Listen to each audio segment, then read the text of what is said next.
This video is for entertainment purposes only. Viewer discretion is advised. What's up, guys? Welcome back to another video. This is Loso. In case you didn't know so, thank you very much for coming back to another video. I appreciate every time you show up, you check us out. I appreciate you very, very much. On this video, as you well know, I've been around the globe a couple of times, and I was actually checking out all the countries that I've been to. I've actually been to almost every continent except Antarctica, and that's a whole nother story. As you guys well know, it's kind of hard to get to Antarctica if either you're not a researcher or you're not invited. No tourists are allowed, so can't go there. But I've been to North America. Obviously I'm from there. I've been to South America. I've been to Europe. I've been to Africa. I've been to Asia, obviously, and I've been to Australia.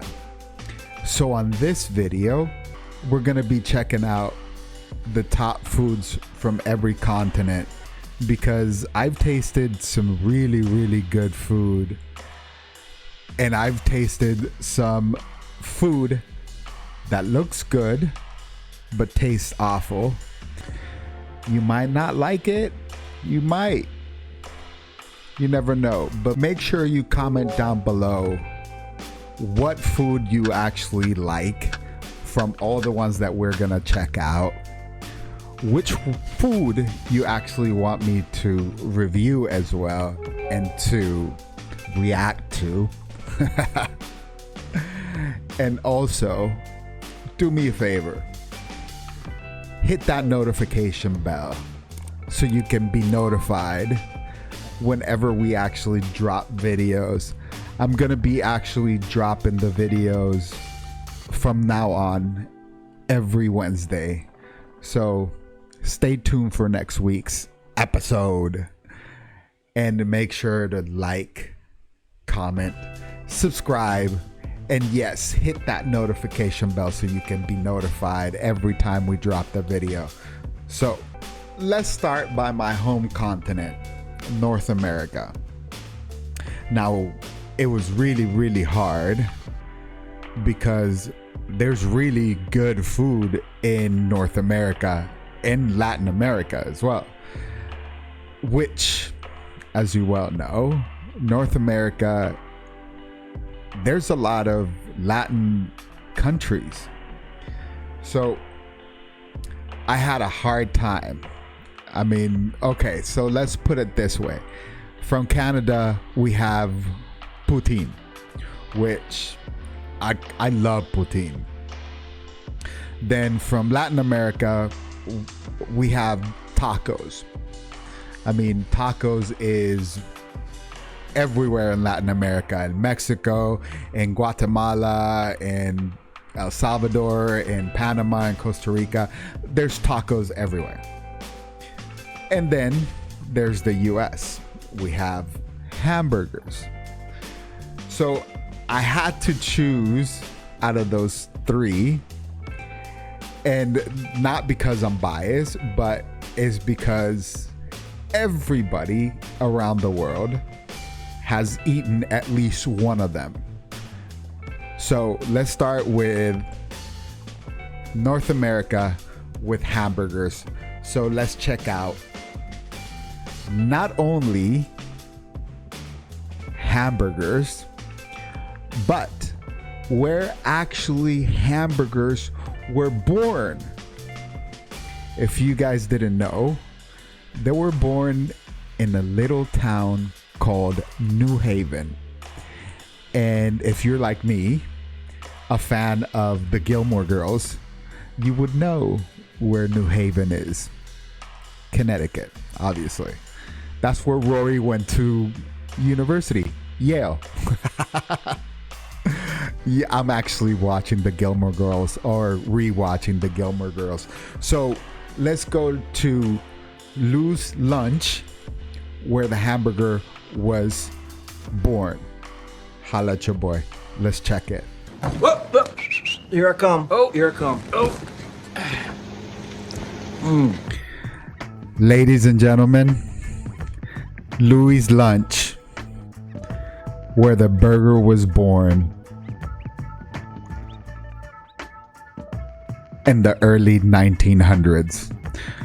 You gotta understand, Lou's Lunch, it's a little diner, has been around since 1895. What makes the sandwich so good, but there's no burger like it, and I travel very far to come here for it. New Haven, Connecticut, baby. Louis' Lunch in New Haven. Legend has it that this restaurant is the birthplace of the burger.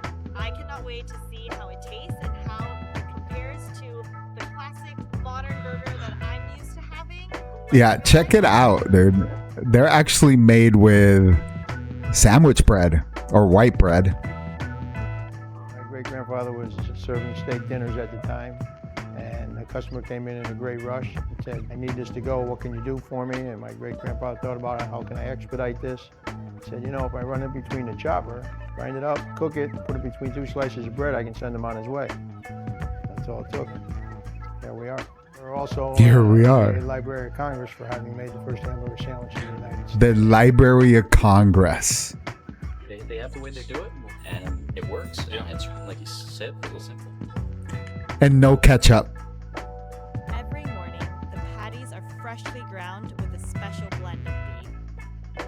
As for customization, Louis' Lunch has a strict ordering policy. Absolutely no condiments. We're a lot calmer if someone asks for ketchup as opposed to back in my father's day when he would ask the person to go to the end of the line, and when they learned how to order, come back. We don't use condiments because we cut and grind our own meat fresh every day, and we want you to taste it and enjoy it. And we don't believe condiments will add anything to you. Dude, that looks good. Still cooking the same. Plain burgers are always good. 120 years old. Jeez. And instead of buns, Louis' Lunch uses toasted sandwich bread. Look at how thin it is. Patties are cooked to a medium rare. And again, As you should. exceptions. Cheese was added in the 1950s. You can't have a overdone burger. It's got to be medium rare, so it can be like all juicy when you bite it. It just like yeah. Compared to In and Out, whatever, where they put a bunch of like different stuff on it. But I like the simplicity of that. Whole restaurant, it is covered in etchings, and the reason why that is because customers are encouraged to add on to the history of this restaurant by leaving their mark on every Yeah, that's what's wooden up. section. That's what I'm doing. Do I know what I'm making? Not really, but whatever kills time before I can get my burger. That's pretty much it, how you make a burger. It just so like you want people to actually taste Wow. the meat in You know the the burger. phrase, if it ain't broke, don't fix it. This cheeseburger is literally a prime example of that. There is a reason why the orders here are so strict and the amount of options are so limited, because each ingredient in this Just burger plain. or sandwich is already preemptively thought out. An alteration would be sacrilege at this point. When you take the first bite of this burger, the first thing that you get is the juicy. Yeah, the juiciness. I was gonna meaty say that. Yeah. patty. I don't think I've had I'm a like burger slobbering. patty taste this delicious. And it's interesting. The sandwich bread, I didn't think that I would like it, just because it's just toasted sandwich bread. But the reason why I think that they put the two pieces of bread in between the patty is because they really want the patty to shine. As much as Of course, this it's like that burger thick doesn't as well. look as Instagram worthy as your artisanal burger would be at a restaurant, this tastes so much more pure and delicious. Of course, it's just the meat. Everything that you get, it's take it as you see it, and that is the beauty of this. That, and this is the OG, the GOAT. This is the OG.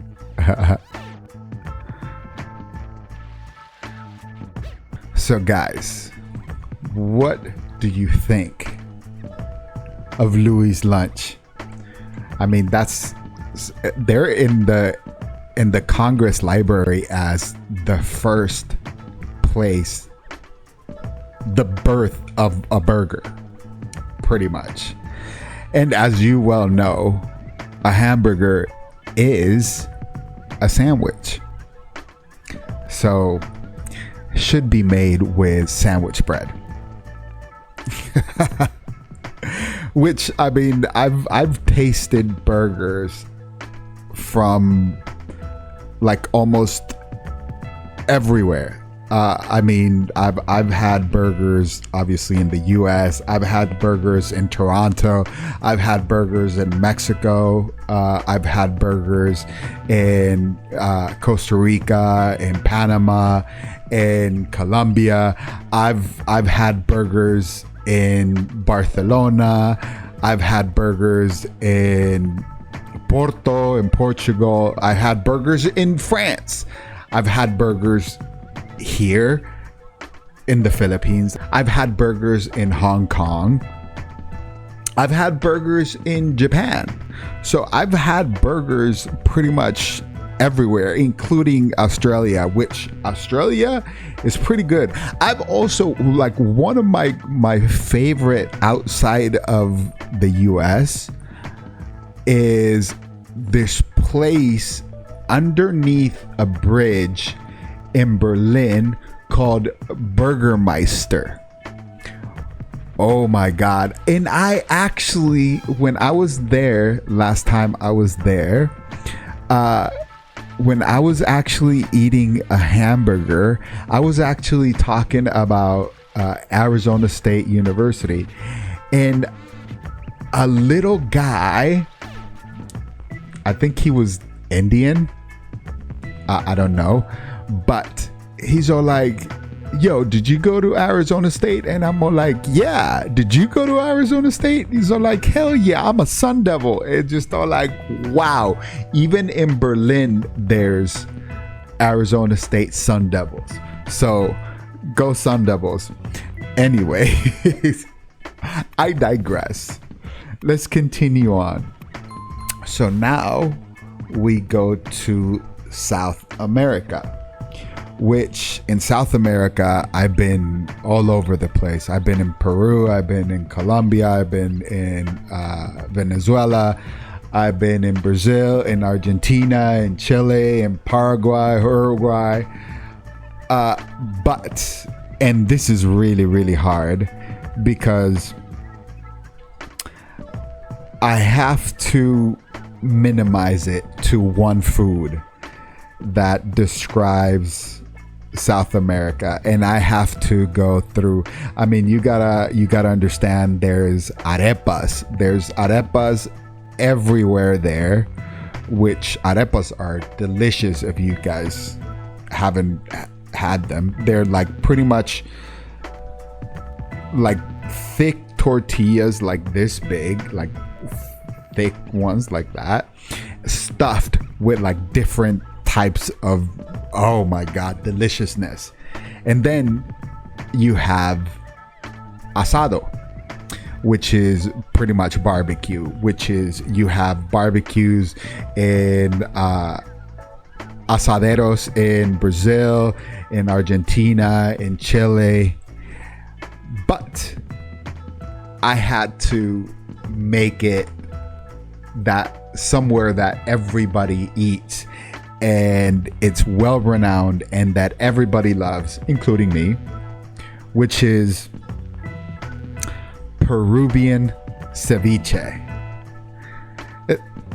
You have ceviche in Mexico, you have ceviche all over Central America, Latin America, you have ceviche even here in the Philippines, which is not called ceviche, it's called kinalao, which is really, really good, by the way. But you even have ceviche in, sushi is pretty much ceviche, if you want to get technical. But let's check out Peruvian ceviche, the best ceviche in the world. Let's check it out. Holla at your boy. Todos los días recibo yo muchas mesas de All right, guys. todos los días. Y me parece excelente. Peruvian ceviche. No son tan preguntones como tú, ¿no? Por ejemplo. Tú eres preguntón. The best ceviche in the world. Mis queridos amigos, mi nombre es Javier Wong. Radico y trabajo acá en Lima, Chef Perú. Wong. Mi especialidad es ceviches. Specialties are El ceviches. ceviche yo lo defino como la perfección de lo simple. Antes utilizaba varios elementos para hacer mi ceviche y conforme pasó el tiempo lo fui eliminando. Si pudiese quitarle un elemento más a mi ceviche, yo creo que puedo morir tranquilo. En mi menú diario trabajo solamente con lenguado. El único pez que trabajo yo es el lenguado. Hermoso animal, ¿no? Le pongo un poquito, porque a mucha gente le gusta ese molusco. Pero lo principal es el lenguado. Los ingredientes para un ceviche son 5, o sea, 5 dedos de la mano, 5. El pescado, 5. sal, cebolla, la pimienta, limón y bastante amor. Con eso te sale el mejor ceviche del mundo. And a lot of love. Pues les voy a preparar un ceviche ahora para que lo preparen ustedes en casa porque es lo más sencillo y simple. Dude, that's pretty good though. It's like really, really simple to make ceviche as well though. ¿Cómo me cuentas o cómo lo haces? Qué pendejo es este. Me cuento cómo lo hago. La cebolla, tienen que quitarle varias capas de la cebolla. Entonces tiene el sabor dulce. Man, I would love to be in this interview. He is just a jackass, which, hey, the best ceviche, Como se merece al animal. he deserves No te it. olvides que anoche hizo una tremenda resistencia para salir cuando lo pescaron. God, no shit, Peleó. yeah. Y después hacer la mezcla con sal, pimienta y mucho amor, nada más. Yeah, even if you're a vegetarian, a vegan, you have to think every single thing that Secreto, no sé, si fuese el secreto no te digo nada, pues gringo huevón. passed away to feed you, pretty much. Mira, si los gringos And no I pueden thank hacer every eso, animal that el ceviche peruano se diferencia. that is on my por- table. En el Perú no existen ceviches malos, no hay ceviche malo. Todos los ceviches que hay en este país son buenos. El limón que tenemos de Chulucana es un limón único, que no crece en ninguna parte del mundo, ni en el Perú, solamente en esa zona. It's really hard to mess up a ceviche. Con pescado, cuñado. Vamos a hacerlo, pues. Con pescado. Ahí sí me dirías cuál es el secreto. Porque ahí hay que arreglar el ácido. El balance del ácido es diferente. Yeah, of course. Pero no te lo voy a decir ni a huevo. Yeah, no fucking way. I love this guy. Chef Wong, ladies and gentlemen.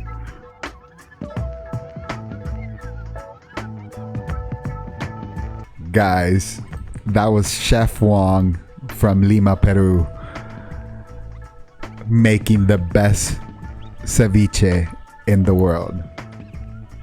Like he said, it's really, really simple to make ceviche. Like he said, there's 5 things that you need to make a ceviche: fish, onions, salt, pepper, and a lot of love. So, hey, it's kind of easy to make ceviche, and I've made it as well a bunch of times, and you have to find that acidity level. Put too much lemon juice and it'll mess up the fish, the flavor of the fish. Put too little lemon or whatever type of acidity juice that you're gonna put. You can put orange in it. You can put like here is called calamansi, so you can put that. You can put lemon. You can put lime. It just depends on your style as well. But like my mouth is like completely watering. So now that we did the Western continents, let's hit up Europe. So now in Europe, you know, it's full of great foods. The French are there, the Portuguese are there, the Spaniards are there, the Polish. Wow, I forgot the Polish. The UK. I mean, even Germany. And obviously you have other ones. You have the Hungarian sausage. You have Macedonia. You have a lot of countries there with a lot of good foods. And the main foods that I actually have had and that I've seen everywhere in Europe, either Eastern or Western Europe, is the paella, which is from Spain. The Wiener Schnitzel, Germany. You can get schnitzel anywhere, including here. And then obviously the baguette, which the baguette is obviously French, but you can get baguette in Italy, in Spain, in Portugal, in Amsterdam, in Belgium, everywhere in Europe you can get baguettes, but France is the home of the baguette. So I actually had to make a decision, an executive decision of the best food in European countries.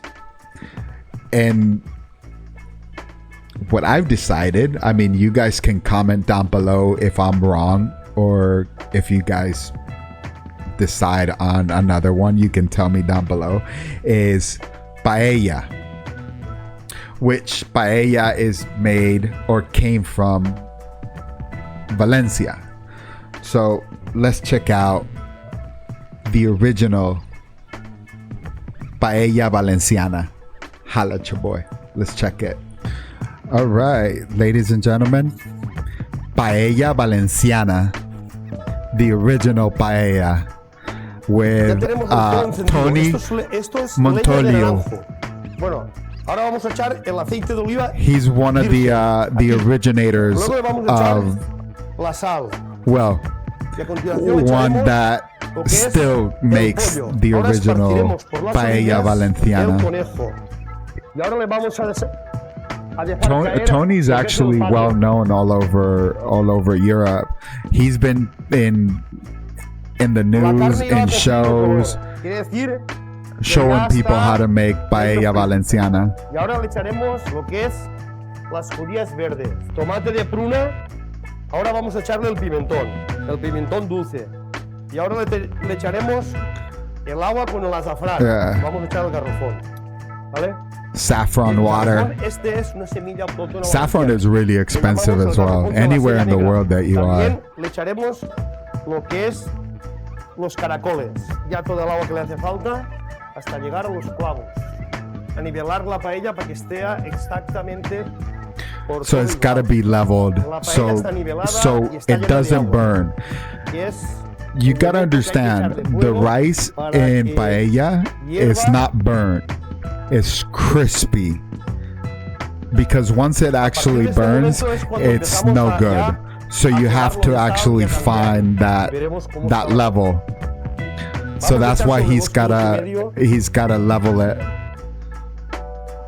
Ahora lo que hacemos es meterlo debajo. So just mix it. So all in all, like the cooking time is like anywhere between 45 minutes to an hour and 20.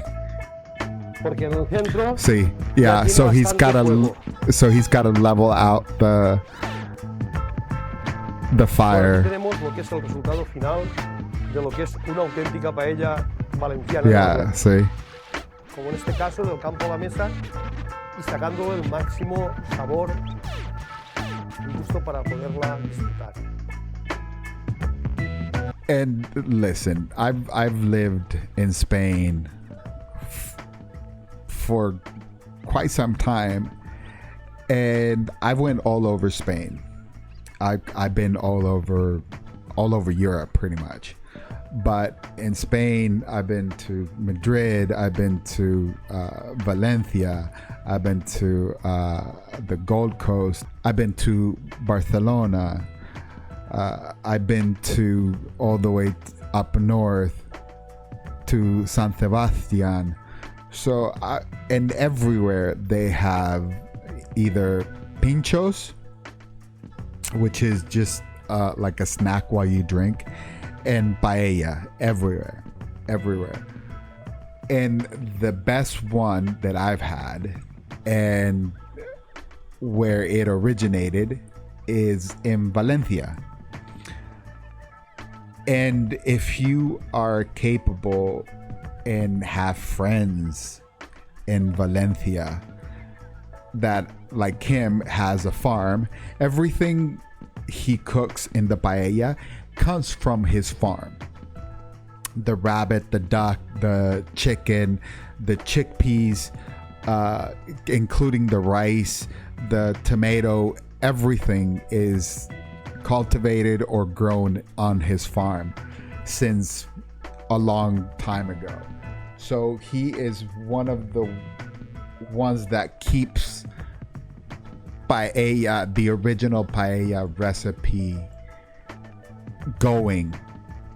And if you have that opportunity to have paella in a farmland, oh my God, it is the best food that you will ever have. And the thing about paella is that it's pretty much all you can eat. I mean, as you saw, the thing is like this huge.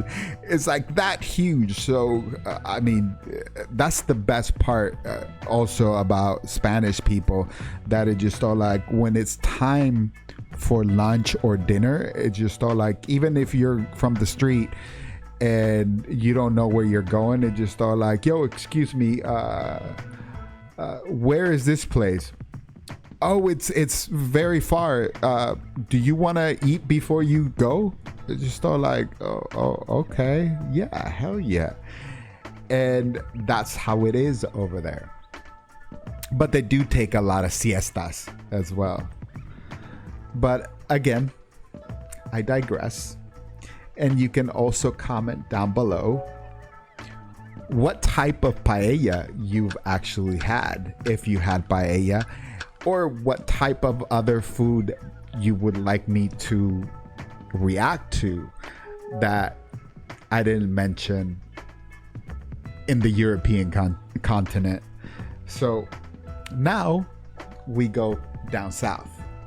We go to Africa, which I've been to Africa. I've been all over Africa, from east to west, from north to south. I mean, I've been to Georgetown.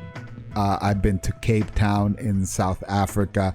I've been to Zimbabwe, Victoria Falls, one of the biggest falls in the world.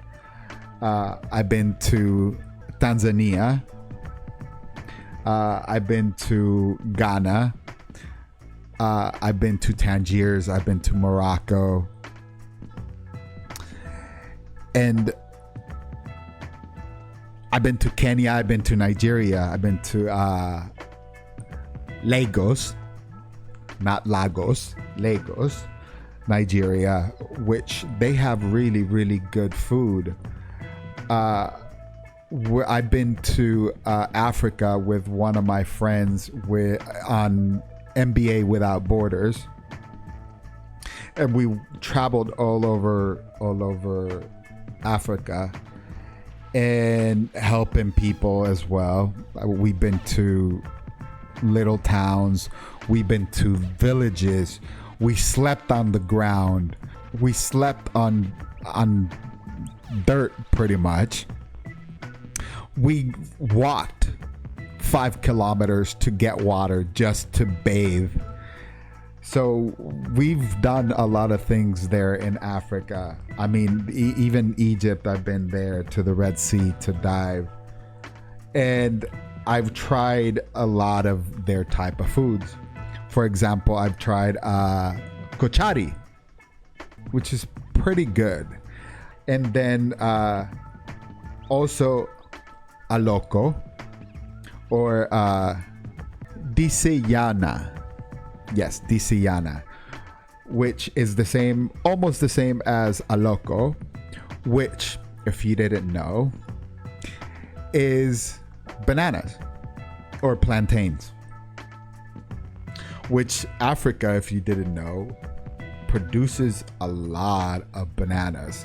So they actually do plantains, and they eat plantains with everything, kind of like in South America, in Panama, they use bananas as well. In Costa Rica as well, they use plantains as well. But the one that I ate a lot and that I know everybody in the world knows is chapati. So we're gonna check out how to make chapati, which, if you didn't know, is roti in India. It's the same thing. But as you can see, it's pretty much done like tortillas in Latin America. It's almost done like roti in India, but it's African chapati. So let's check it out. Holla at your boy. Ever wondered how a simple flatbread could Here we carry go, ladies and centuries of gentlemen. culture and history? Chapati. Well, today we're diving into the fascinating story of chapati, a staple in East African cuisine. But first, hit that subscribe button and join our family as we journey through it's time. like Let's tortillas. explore the rich tapestry of events that shaped the story of chapati. From the spice routes of the Indian Ocean to the bustling markets of East Africa, chapati's history is intertwined with the cross-cultural exchange of goods and ideas. Yeah. With each passing century, chapati evolved, adapting to the tastes and traditions of the communities it touched. From the humble kitchens of coastal villages to the royal feasts of African kingdoms, chapati became a symbol of hospitality and unity. Today, chapati continues to bridge pretty cultural much divides, bringing African people together tortillas. one delicious bite at a time. The vibrant heart of Or East Africa, where African the sights, naans. sounds, and smells of the market dance together in a symphony of flavors. Here, Or roti. amidst the bustling stalls and colorful displays, lies the soul of chapati. It's a Or sensory overload, but amidst the chaos, there's a quiet reverence Greek for tradition and heritage. gyros, For centuries, markets heroes. like these have been the lifeblood of East African communities, serving as hubs of commerce and cultural exchange. And what better way to experience this cultural mosaic than through the universal language of food? Chapati is not just food, it's a tradition passed down from generation to generation. Yeah, The exactly. secret lies in It's the same perfect thing as balance of tortillas. Look ingredients at and them. the skillful hands that shape each piece. It's clear that chapati isn't just a meal. It's a story woven into the Exactly. fabric of East African culture. Chapati may seem like a simple flatbread, but its preparation is an art form passed down through generations. Yeah, Mixing flour, generations and water, and a generations. pinch of salt. It's like creating edible poetry. To truly understand the journey of chapati, we must step back in time and witness the pivotal moments that shaped its destiny. Imagine yourself in the heart of a vibrant look at all those marketplace, spices. where the aroma of spices fills Yeah, the air, like the- and merchants call out their I wares. can smell that. Here, amidst the hustle and bustle, lies the birthplace of chapati, a culinary masterpiece forged in the crucible of cross-cultural interaction. As the trade routes flourished, so too did the spread of chapati, carried by merchants and travelers across continents. From the humble Yeah, kitchens see? of coastal You use them villages like to the tortillas. lavish feasts of African royalty, chapati became a symbol of hospitality and unity, transcending borders and boundaries. And though centuries have passed, the spirit of chapati lives on, a testament to the enduring power of food to connect us all. Chapati's Yeah, there we versatility go. makes it a perfect companion for any meal. But amidst the rich tapestry That's of history, Indian roti, one by the question way. remains. Is chapati as good for our bodies as it is for our taste buds? Let's dive into the science behind the chapati craze and uncover the truth about its nutritional benefits. Chapati, like many traditional flatbreads, serves chicken as a tikka staple source masala of carbohydrates in the East African diet.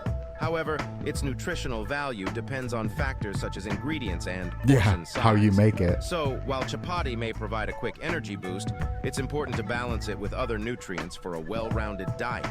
Looks like we'll have to save the chapati feasts for special occasions. Yeah. But hey, that just makes them all the more delicious, right? With a Yes. little mindfulness and creativity, we can enjoy chapati as part of a healthy lifestyle. It's time to bring our chapati journey to a close. But before we do, let's reflect on the deeper significance of this humble flatbread. As we gather around the table breaking bread together, we're reminded of the power of food to connect us across cultures, generations, and even continents. Whether it's a simple meal with family or a festive feast with friends, chapati has a way of bringing people together, fostering a sense of community and belonging. So here's to the rich history, the delicious flavors, and the timeless traditions of chapati. May it continue to nourish our bodies and our souls for generations to come. Thanks for joining us on this savory journey. So, as you can see, chapati, roti, gyro, flatbread, tortillas. It's pretty much all the same. And this is what I was talking about in a previous video that I was talking about Zimbabwe. We're all connected. We are one race, the human race, and we are all connected in one way or another. If it's not food, is religion. If it's not religion, is something. It's always something. It's music. It's something that connects us to each other. And in this case, chapati is passed from generation to generation, from, as you can see, from Africa, from Egypt, Turkey, Asia, Europe, North America, South America. Everybody knows in one way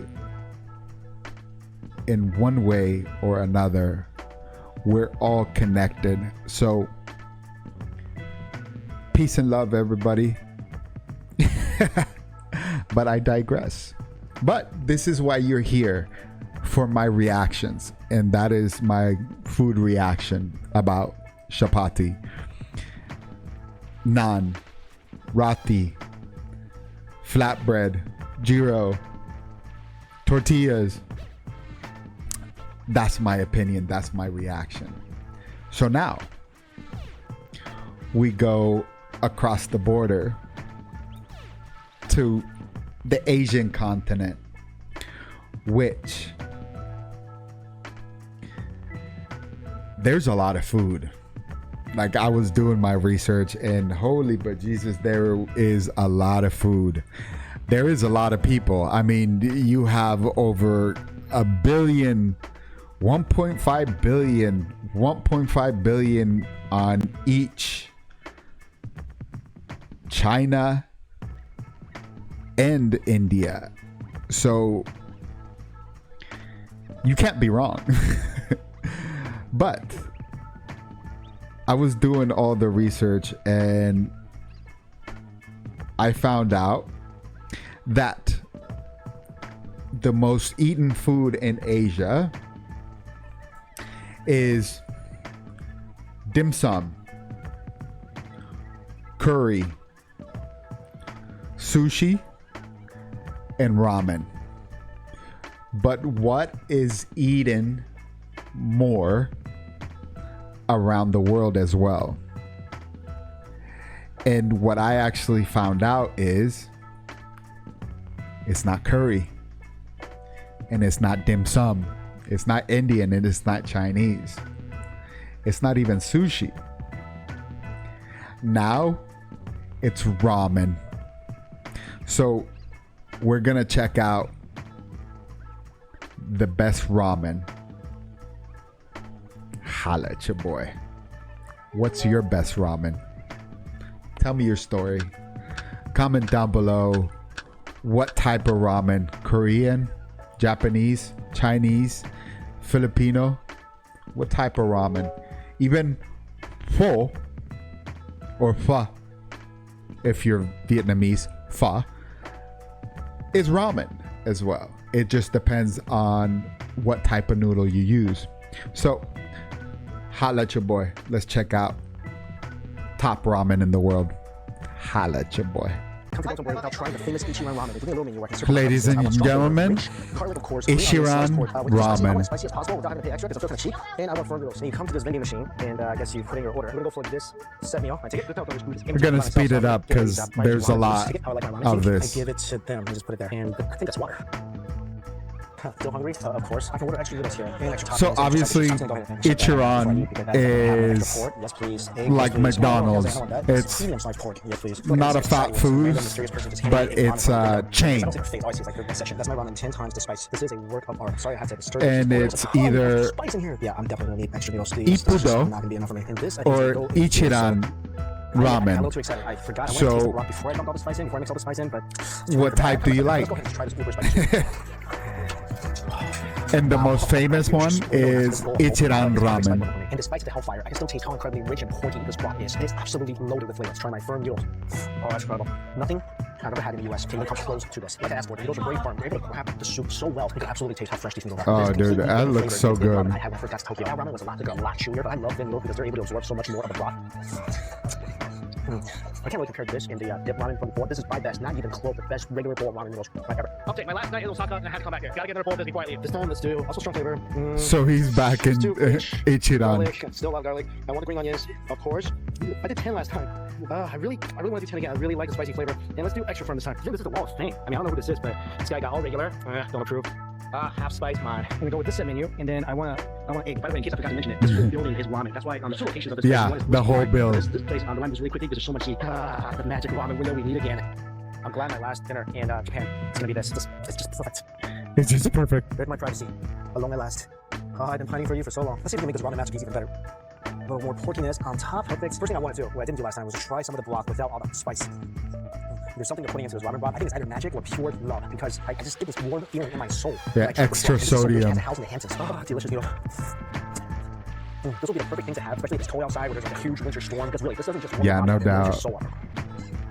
This is by far the best ramen broth I've ever had. The broth is rich, it's porky, it's slightly gelatinous. That is a good, fatty broth. I always say soda as a canned soup. Yeah, it is. So happy. Should I get a second bowl? Let's get a second bowl. Bowl number 2. Check it out. Now this is perfect. Guys, ready to see something beautiful? Look how orange and glorious that runny yolk is. This thing is so smooth. It should be playing jazz somewhere in a club in New York. I feel like this almost could be something I eat every single day in Antarctica. It's so smooth. It's like playing jazz in New York. Now I feel like my Japan trip is complete. I have no regrets. This ramen experience, might I say, has been life-changing. I mean, I get it. My past ramen experience has been in New York City, but I never realized how pedestrian that all was compared to this. There's actually an Ichiran ramen in New York. Hundreds of different combinations of ramen that probably all taste fantastic. A couple things for me definitely changed on this trip. The first thing I'm going to do when I get back home is throw all my instant noodles in the trash. Everything about this bowl is so quality. It's not just spicy, it's fragrant and delicious. Everything just works to elevate the broth and the noodles. I'm going to go ahead and say this. This was better than the Taishokan ramen. Of course, it's different. I mean, granted, I didn't try the Tonkotsu ramen, but I really can't foresee anything being better than this. And I just realized I'm still holding this bowl like minutes after finishing this whole thing, just staring, lingering, wishing I had a second stomach. So maybe eat like 4 more bowls of this before I have to hit back tomorrow. That's it. The greatest ramen experience of my life, and I leave Japan with that. So that makes it more of a bittersweet farewell. All right, guys, for real this time. Until we eat again. See you later. Ladies and gentlemen, Ichiran Ramen, Tokyo, Japan. But again, it's really up to you of what is your favorite ramen or type of ramen. I mean, us as university students, when we were in university, we were actually living on ramen soup, you know, cup of noodles. So that's still considered ramen. So even us in the late 90s, early 2000s, we were, you know, cup of noodles, which was, I think it was like 25 cents for the cup of noodle. at the dollar store. It was 25 cents at the dollar store. But now it's like elevated to, you know, Michelin star flavorful type of restaurants as well. But the more edible ramen that is out there is either Ichiran or Ippudo. It's really up to you what type of ramen you actually prefer. For me, I prefer Ippudo. Ippudo is more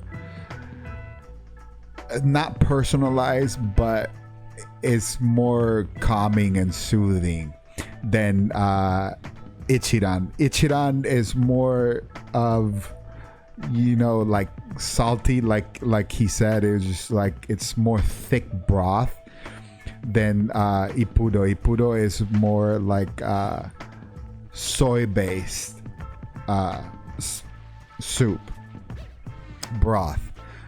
But I mean, like my mouth is like from all these foods. But comment down below what type of ramen you actually like. Even if it's Insta ramen, there's some really, really good Korean Insta ramens out there. And I mean, I've been to Seoul in South Korea, and I've had some of the best ramens. I've been to Japan, to Tokyo, to Okinawa, and I've had some really, really good ramen as well. But it's really up to you what kind of ramen you actually want. But if you want to take my opinion, Ippudo. But that's my opinion. So now let's continue on. But make sure to like, comment, share, subscribe, and all those good things so we can continue on making all these awesome videos. But now we go to Australia, the continent of Australia. I mean, I've only been to a couple of places in reality in Australia. I've been to Melbourne,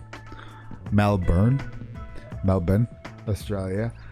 And I've been to Sydney. That's pretty much it.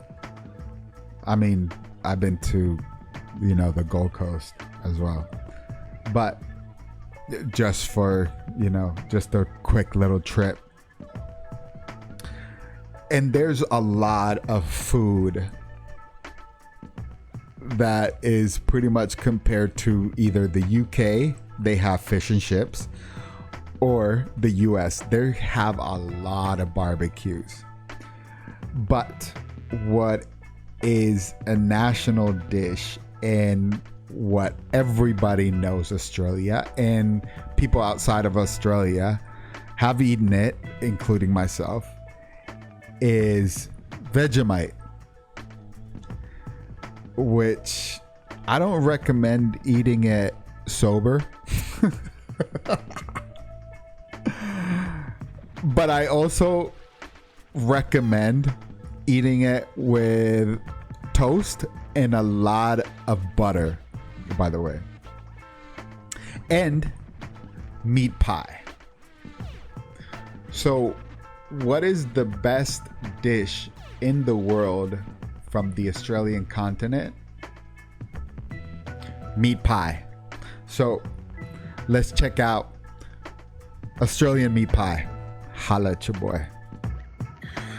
Ladies and gentlemen, the meat pie. Australian hand-sized snack filled with meat and gravy. The meat pie. Crusty pastry. Dude, you can hear the crunchiness on it. To British fish and chips, American hot dogs, and the pizzas of Italy.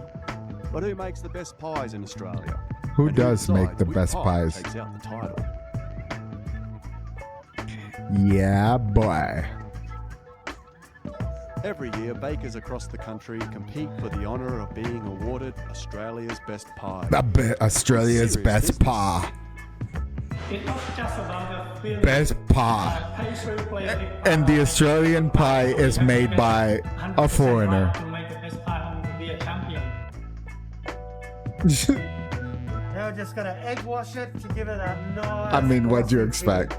I guess when we win something like this, it's validation that we're on the right track. feel. The jumbo chunky coming out. The Baking Association of Australia have the dream job of tasting and Baking judging Association 100 of entries. Australia. You'll find that the cheaper cuts are probably better as long as you slow cook it. It needs to Yeah, cook because for you gotta minimum 2 slow hours to cook it, 3 hours. of You course. don't want a runny pie where it falls out on your lap, so they're looking for stability. While the classic Aussie pie is just pastry, meat, and gravy, So these congealed. days you can choose from many varieties and Dude, flavours. look here at we have that. a crocodile curry, we have a camel curry, and we also have a kangaroo pie. Kangaroo.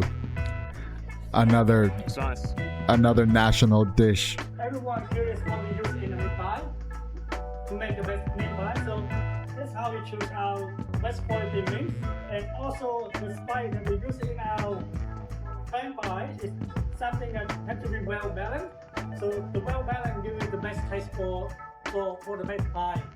In For the some best circles, pie. the meat pie is called a dog's eye, mystery bags, or church bags, because God only knows what's in them. Yeah, no But doubt. regardless of what you call them, Australians Like in on average Mexico, consume 270 when I million used to pies a visit year. my grandparents, And their relationship with the there's pie this dates place back to called, England. I think I spoke about this last time, but they have tacos de Pie perro, arrived in Australia with the first colonists. dog And to tacos, celebrate the King's birthday, they were on the menu of Sydney's first official banquet. which they And didn't they have served meat, the by the opening way. of Canberra's Parliament They House only in had 1927. potatoes. But a baked pie was But it eaten was in good, though. early human history, with the Egyptians, ancient Greeks, Romans, all eating pies as part of their diet. All The thick eating crust pies. of these early pies acted as a baking dish, which was thrown away after the meat inside was consumed. In medieval times, selling pies in the streets was common, and pies were the takeaway food of the day. It was early in the 20th century that Australia's long association of pies and Aussie rules football began. It was Melbourne's Aussie Footscray football. Football Club who pioneered the tradition of the Pea and Pie Nights. These nights were associated with social activities and fundraising events, kicking off the tradition I'm getting of hungry. eating a pie while watching the footy. So, to hold the title of Australia's best pie is an accolade bakers strive for across the country. Australia's best pie has been taken out this year by the Country Cock Bakery in Baronia with their pepper pie. So congratulations to pepper all pie. the guys there again. Salt and pepper is our mom recipe from home, so they can taste the word of taste, like everything combined into a pie. Australians love our pies. And this poem by Rodney Hall, the president of the Pie Connoisseurs, could not describe it any better. When you sink your teeth into the meat, the heavenly taste throws you off your feet. The gravy drips like liquid gold, even if the pie is cold. How could experts criticise this God-given gift of the Aussie pie? So guys, that was Australian meat pie, which is eaten pretty much all over the world, from the UK to the US to Spain to Morocco to even here. There's meat pies as well. But like I said, I digress. Now, I would have done Antarctica continent foods, but like I said earlier, there's really no food coming from Antarctica because, again, there's only researchers and people that are really only allowed over there. So they take meals or canned goods over there. So can't really talk about Antarctica. Plus, I've never been. So, I mean, I've tried, but You know what? Let's take it to the end. Holla at your boy. So guys, what do you think? I mean, we went from hamburgers in North America, ceviche in South America, paella in Europe, chapati in Africa, ramen in Asia, and the meat pie from Australia.